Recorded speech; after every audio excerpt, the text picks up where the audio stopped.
tumatakbo kalbo ang bulong at bulong na din. Hindi kaya may lagayan? Simula Pebrero 1, manghuhuli na raw sila ng mga jeep na hindi consolidated. Ngayon ang tanong, paano mo malalaman kung ang jeep ay hindi consolidated pag tinignan mo? Masasabi mo bang, ayan, consolidated, ito hindi. Ang tanong, pag-asa ba tayong lahat? Wala kang paruhan na malaki para ikulong kaming lahat. Hindi nyo kaya kami aresto yung ipakulong lahat. Bakit kayo naglalagay ng sasakyan ng TTMP? May mga kriminal ba dito?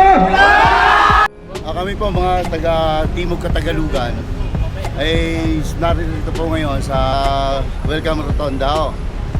Ang ipinaglalaban po namin ay ang aming mga prangkisa na ibalik. Hinihiling po namin sa Pangulo, sa ating mahal na Pangulo, na ibalik po ang 5 taong prangkisa at hindi po phase out ang aming kailangan. Napunta po kami ngayon ng UP Diliman at Mindiola upang ipaglaban ng aming kabuhayan. Yo, what's up mga ka-jeep trip at mga ka-jeepers? So, nandito tayo ngayon sa rally ng Manibela. Ayan. Siyempre, MotoGP base out tayo. Ayan. So, sa lahat ng mga ka-jeep trip at ka-jeepers na nanonood sa atin dyan, siyempre, alam nyo na, hindi tayo pwedeng mawalan ng kabuhayan. Ayan na guys, maaga aming gumising mga 5 AM para sa gagawin namin laban sa araw na ito. Bali, paalis na kami nito. Dito ako sumakay sa Peter Jeep. Sa kanilang jeep din tong Jade na jeep. Bali, hinanda na namin yung mga pagkain namin. Kahit abutin kami nung kung anong oras doon. Siyempre, nagdala na rin kami ng maraming tubig para meron din kami nakahanda.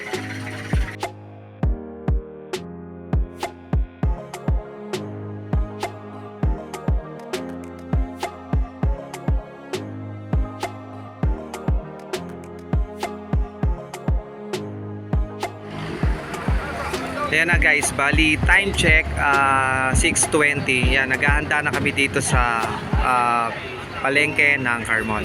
Ayan. Laban ng karapatan! Laban!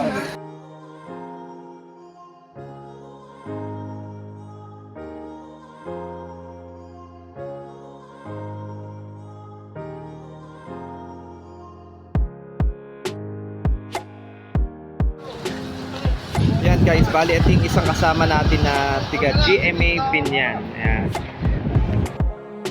Handa na po kami sa aming lakad. Tara, pagnubayan kami na may kapal sa aming paruroonan. Salamat ng marami, Panginoon. Nalalaman mo kami sa aming mga lakad ngayon.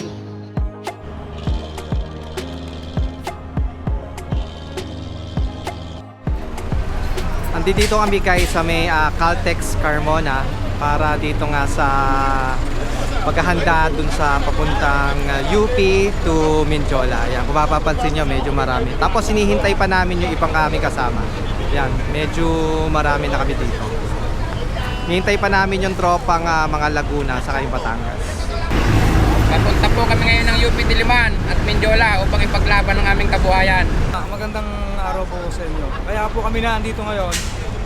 Nagtipon-tipon po kami para po sa aming gaganapin na rally sa Manila para po sa aming kabuhayan na pinaglalaban po namin araw na ito. Sana po ay manalo po kami at gabayan po kami ng Panginoon. Salamat po.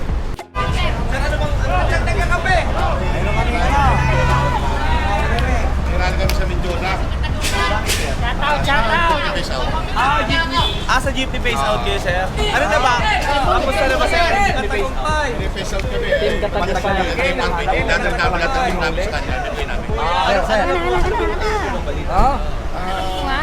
Extend, pa isang buwan, sinachane kami. Katagumpay. Ay nangangabol namin yung partners ibalik sa amin, sa single franchise.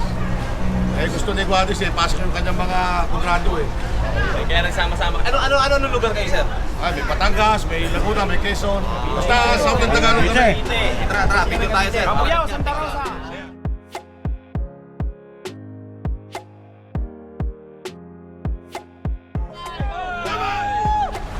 Kampay para sa kampay! Iya, sir. Thank you po, thank you. Gusto! Sir, ingat ha. Ayan na guys, bali kakaalis lang namin doon sa may Caltex Carmona. Ayan.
Laban lang po tayo sa GTP South. Ayan guys, bali sabi ni boss, meron daw dalawang San Vicente may kawayan. Ayan.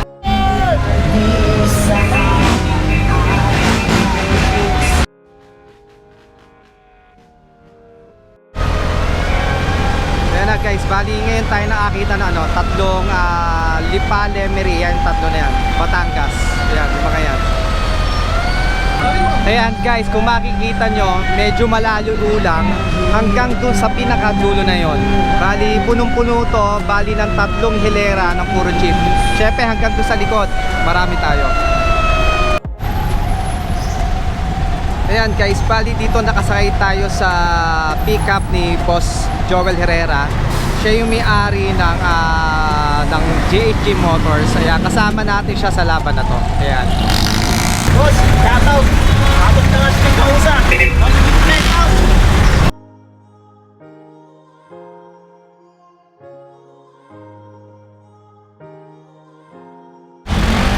Ayan, kasama natin yan, Team Idel. Lagi siyang present pag may mga ganito. Ayan, Team Idel. Ayan, bali bagong silang Philcoa. Ayan guys, meron tayong tiga Batangas Bawan. Ayan, gawa ng GHG. Yan, kay boss. Ayan, shoutout kay boss, GHG Motors. Ayan. Ito boss, yung jeep na to, laging niya sa Dasmariñas, Baclaran, laging present yan. Ayan, Team Daspac yan. Ayan guys, bali nandito ngayon tayo sa Welcome Quezon City sa may rotonda. Tapos sa banda doon, hinarangan na tayo. Kaya yung lahat ng grupo ng mga PUV or kaya mga jeepney, hinarangan na tayo. Kaya nakatigil lahat dito. Tara guys, tingnan natin kung saan hinarangan ng mga pulis. Pakita na lang natin maya pag nandun na tayo.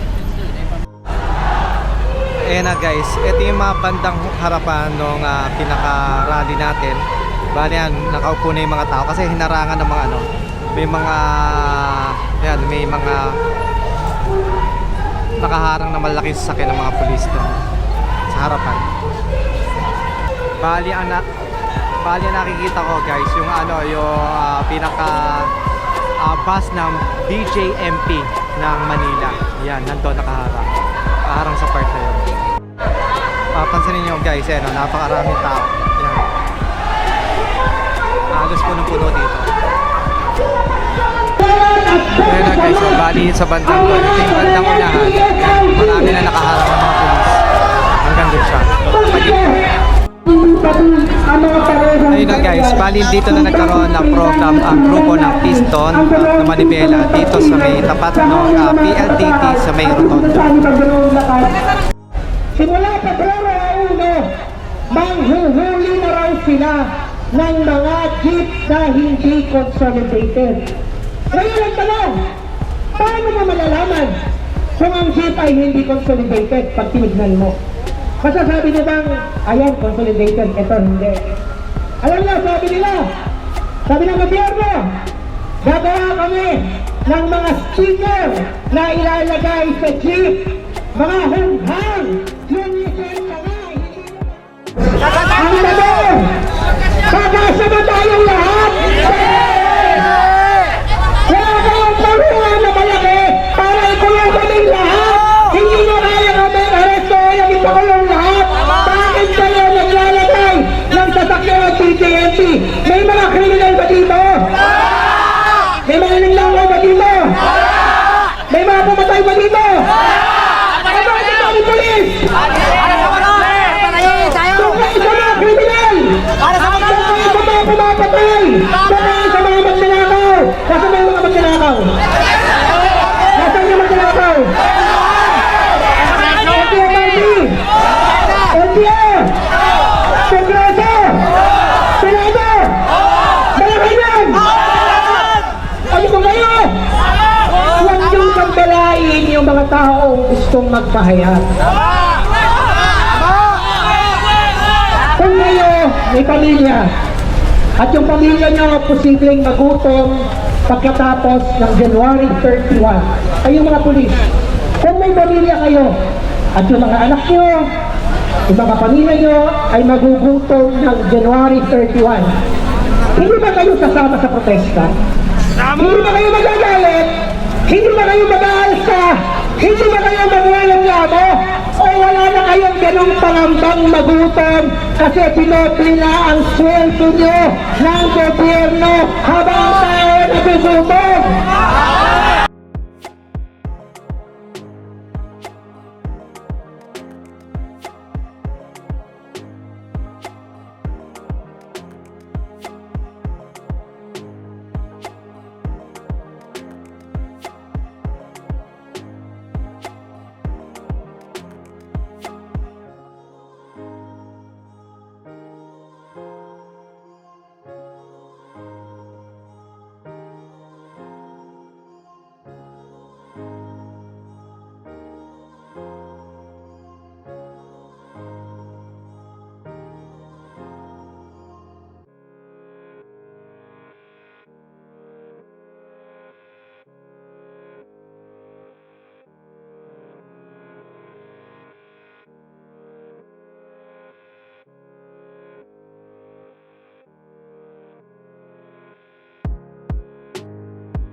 Yan guys, bali ito yung Team Pilyo ng Dasma Baclaran. Yan sila.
Magpa-consult na po kayo. Kasi po, para tuloy-tuloy ang biyahe. Tama po ba? Huwag po kayong maniniwala. Lahat po ng hawak yung PA, lahat po ng prangkisa ninyo, pagdating ng December 31, lahat po yan suspended. Pansamantalang nakatigil, walang rehistro, lahat po yan kulurong. At kaya po sinasabi nila na kayo ay magpa-consol, tuloy-tuloy ang biyahe, kagaguhan po yan. Wala po katotohanan dyan. Yan po ay isang paanyaya o isang taktika nila para po pumatalog kayo sa consol. Dati ang sabi nila POB phase out, lahat ng jeepney i-phase out. Pero nung huli anong sabi? Consolidation, pasok sa operation. Bakit po ganon? Kasi po, walang mailalabas na bagong unit. Bakit? Dahil wala pang unit talaga. Wala silang mailalabas. Magpapakonsol kayo, mananatili ang jeep ninyo. Oo. Pero, ang inyong mga prangkisa, mananatili pa ba sa inyo? Gago lang o tanga lang ang susunod. Tama po ba?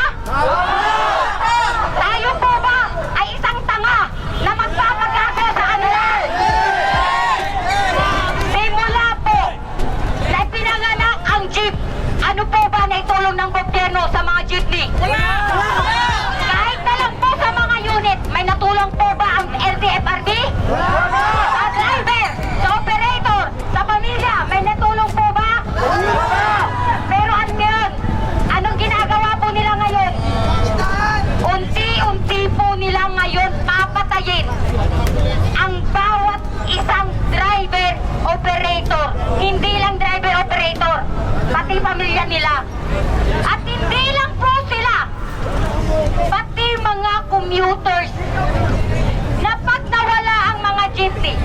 O pag naging modernization na po, magkano pamasahe? 40-50 para babawiin ang gastos. Kakayanin po ba nating mga Pilipino yun? Puro na lang po tayo gastos. Pero wala po tayong nakukuhang sagot kung ano pong mangyayari sa atin bukas. Bakit? Dahil sila lang po nakikinabang. Aminin po natin o hindi, marami sa atin dito mala Marcos. Tama o mali? Lahat po tayo dito ang karamihan binoto natin, Marcos. Pero binoto natin siya, ano na pala natin? Wala! Sinong naging kawawa ngayon? Karapatan ba natin to bilang Pilipino? Karapatan po ba natin para maranasan ang paghihirap o ang pahirap na sila mismo ang gumagawa? Hindi po tayo naging perwisyo sa kanila.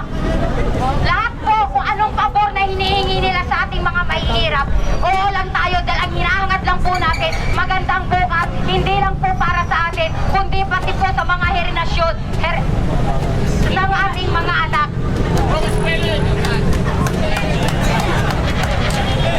Pero ano po ang ginanti nila sa atin? Hindi po ganito ang buhay na gusto natin. Kaya po tayo nagluluklok ng pinuno natin dahil hinangat po natin ang magandang buhay, ang magandang Pilipinas, ang maayos na bawat isa ay magkaroon ng maayos at matiwasay na buhay. Tama! Pero ano po ang ginaganti nila sa atin? Hindi po natin to kagustuhan kung ano po nangyayari sa Pilipinas. Hindi po natin inutusan ang mga walang iyang nasa upo ay nakaupo sa pwesto na mangutang ng milyon-milyon sa ibang bansa. Ngayon, tayo pa rin po ang nagsasakripisyong mga mahihirap. Tignan nyo yung mga pasahero sa bibili po ba? Mga jeepney! Sila po, nagpapakasasa. Magkano ang sahod nila? Bawat isa, magkano ang sahod nila? Tapos mangungutang pa sila ng milyon-milyon sa ibang bansa. Sino pa rin po ang magbabayad? Tayo pa rin po mahihirap. Di po ba? Tayo ang nagbabayad sa isang bagay na hindi tayo nakinabang.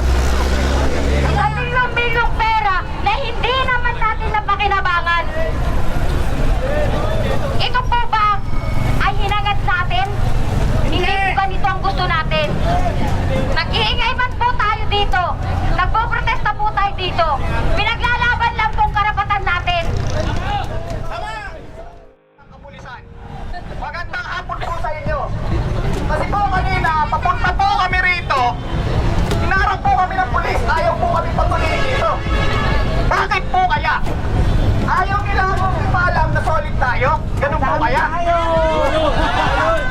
Pero ang ginawa po namin, pinaikot po namin sila. Kaya nandito po kami ngayon. Hindi niyo po kami mapipigil dahil kami po walang ginagawang mali. Naghahayag po kami ng aming salobin. Tama po ba?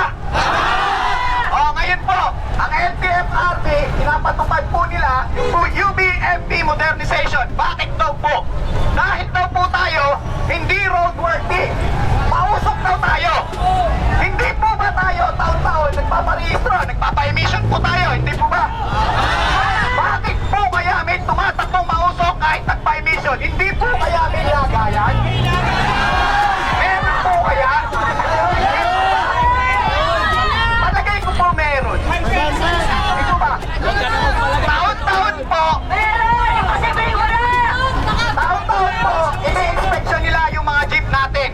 Bakit kaya may tumatakbo kalbo ang bulong at bulong na jeep? Hindi kaya may lagayan? Ewan kaya? Love you, ate. I love you. Lahat po tayo rito, natutuwa ako, lalo sa mga kalalakihan. Para po kahit ang layo natin, parang dala natin yung sariling bayag natin. Hindi tayo natatakot, di po ba? Kaya po kasi yung bayag tayo. Pero nakikita nyo, maraming hindi takot. Dahil alam nila nasa tama sila. Kaya ilalaban namin ang aming hanap buhay.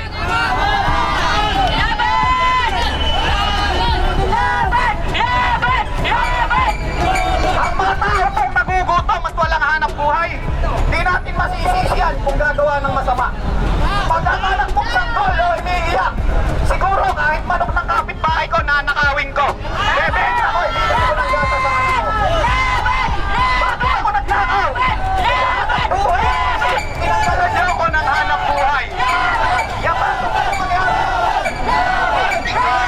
Huwag niyo kaming turuan maging masama. Karamihan po ng mga pulis dito, sa totoo lang po, siguro naman po meron dito mga pulis na napag-aral ng mga driver. Di man magulang, mga kamag-anak, siguro napagpatapos din kayo ng driver. At sumakay din kayo sa jeep. At alam namin na hindi rin naman tao sa puso nyo yung nandiyan kayo. Alam namin kasi simpatsya din namin kayo. Tumutupad lang kayo sa inyong tungkulin. Hindi po tayo magkalaban dito. Maraming salamat po sa inyo. Naunawaan po namin kayo. Sana lang po, ang pakiusap namin, konting lamig naman. Di po ba? Mababait po kami. Kaya lang po kami nandirito. Kaya lang po kami nagsisisigaw. Tatanggalan po kasi kami ng hanap buhay eh. Lalo na po ako. Ba't magugustuhin ko nandirito ako nagsisisigaw ako rito? Ayaw po namin mawala ng hanap buhay at ayaw namin mabaon sa utang. Huwag nyo kami ibaon sa utang!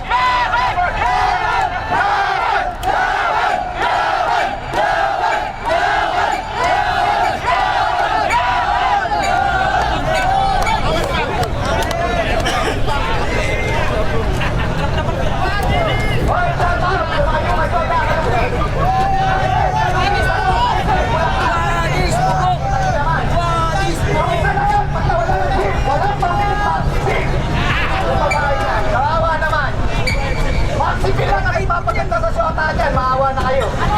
Pagka wala magsipil, hindi naman mga tao yan. Maawa kayo.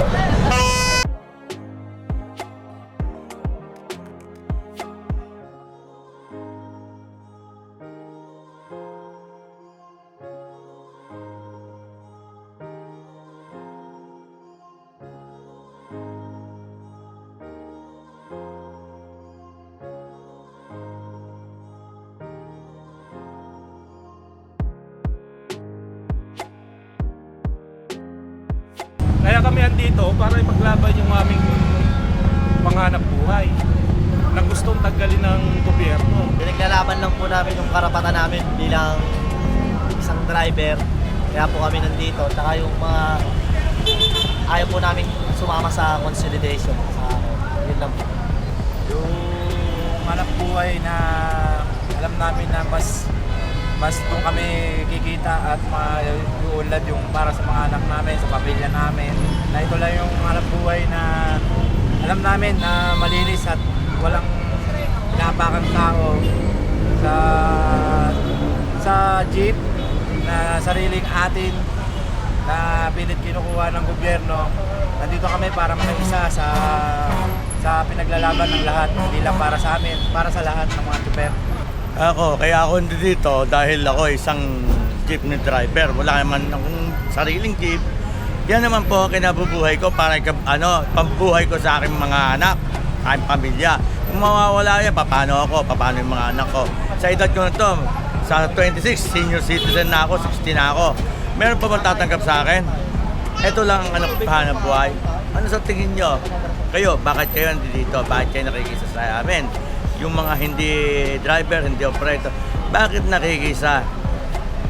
Maaaring sila ordinaryong tao at gumagamit din ng pampubliko sa sasakyan. Marahil alam nila kung ano ang nararapat na sagot sa mga tanong at hinahin ng mga tao. Tulad namin, may mga hinahin kami. Pero pinipilit namin makakuha sa madiplomasyang pamamaraan. Ang pakiusap niya sa Pangulo, huwag turuan tayo lumaban sa gobyerno. Yun lang ang masasabi ko.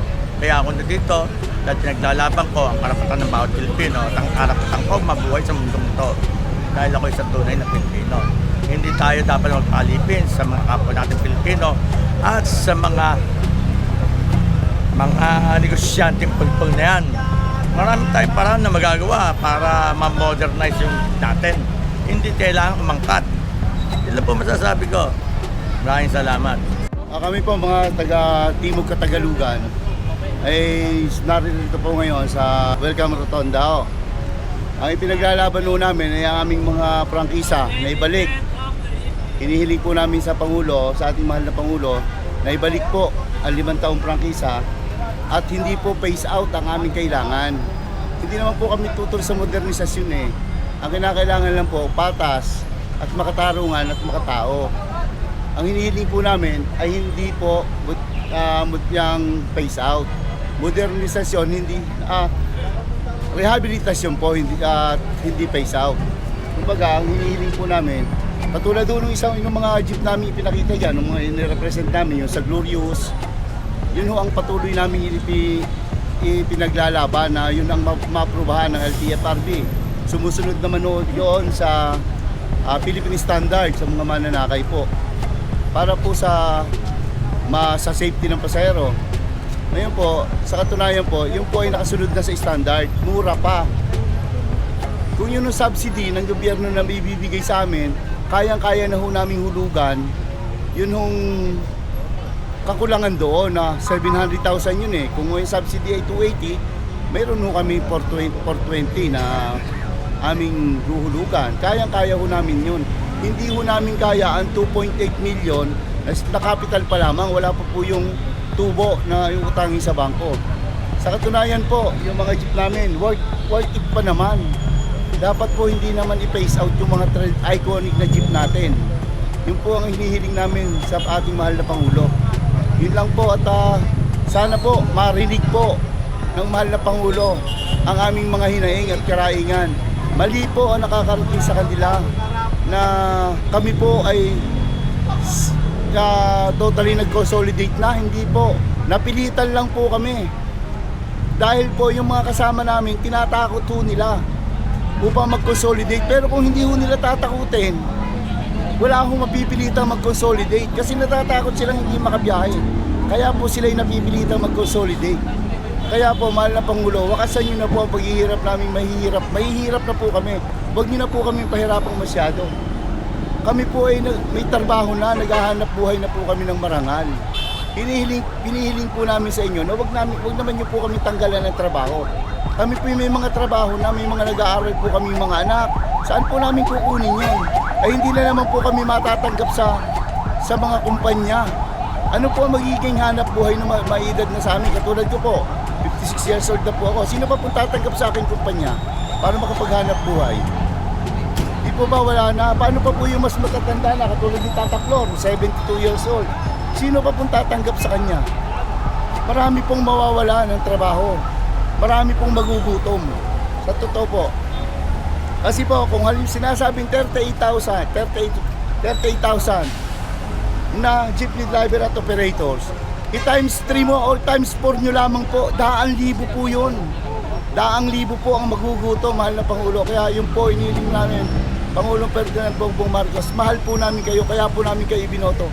Tulungan nyo po kami dito sa aming kalagayan. Patuloy po kaming niyuyurakan ng LTFRB at ng DOTR at ng modernisasyon na di umano ay makakatulong sa amin pero hindi po siya po magpapahirap sa amin. Maraming salamat po. Yo, what's up mga ka-jeep trip at mga ka-jeepers? So, nandito tayo ngayon sa rally ng Manibela. Ayan. Siyempre, MotoGP base out tayo. Ayan. So, sa lahat ng mga ka-jeep trip at ka-jeepers na nanonood sa atin dyan, siyempre, alam nyo na, hindi tayo pwedeng mawalan ng kabuhayan. Ayan. Ako, as a jeepney vlogger, siyempre, hindi ako sang-ayon. Tutol ako. Walang problema sa modernisasyon, pero ang pinaka ano ko lang is sana i-rehabilitate na lang. Palitan ng makina, palitan ng kaha. Ano? And then, huwag naman sana ipalit yung minibus dahil syempre, minibus na yun, hindi na modern jeep yun. Yun, so maraming salamat sa lahat ng mga sumusuporta sa akin at sa amin. Syempre kay Boss Bayanico TV. Ayan, so shoutout sa inyo. Sa lahat ng mga nanonood sa akin dyan, Team Low Speed, King of the Road, Usapang Jeepney, ayan, Iconic, at sa lahat ng mga grupo Tropang Traxas, dito sa Aero Club, Team Esposa, syempre, at tropang Patok University, Binangonan, ayan, Kabalen Jeepers, ayan, at sa Team Pilyo, at ang mga hindi ko pa nabanggit, shoutout sa inyo. Maraming salamat. Dapat lang tayo mga boss. Pagdating ng February 1, uhulihin na kami. Hindi kami bibiyahin February 1, okay. February 2, bibiyahin kami. Kasi, gusto natin na walang maagrabyado sana sa programa. Pero dito pa lang, kitang-kita na natin na gumagamit na sila ng kamay na bakal para kami ay giftin at mawalan ng hanap buhay. Kahit mag-consolidate ka ngayon, pag nakita nila kung natakot na sila nang nag-consolidate sila, mas matatakot yan kapag hindi sila nag-modernize. Ay kung paano natin pinapansin ang ama. Ang gusto nating marinig ngayong gabi sa ating mahal na Pangulo na ma-extend yung ating mga prangkisa, ma-extend yung aming biyahe. Isang taon hanggang December 31 ulit, pero upuan namin para magtuloy-tuloy yung aming at susunod naman kami, except nga doon sa consolidation. Dapat nating alam, nakakapatan natin na ipaglaban ang ating mga mithiin at ating mga hindi nakikipaglaban. Kung gano'n, mga kasama, dapat Yun yung ano yun yung mahirap para sa akin na mag-decide na umuwi kami kasi mag-isa lang ako. Boses ng mga kasamahan ko yung kailangan kong pakinggan, hindi lang yung kasi ako nananawagan ako doon sa isang boses. Nananawagan kami sa isang boses, hindi kami mapakinggan. So dapat ganun ako sa aming mga miyembro na pakinggan ko sila. Maraming salamat.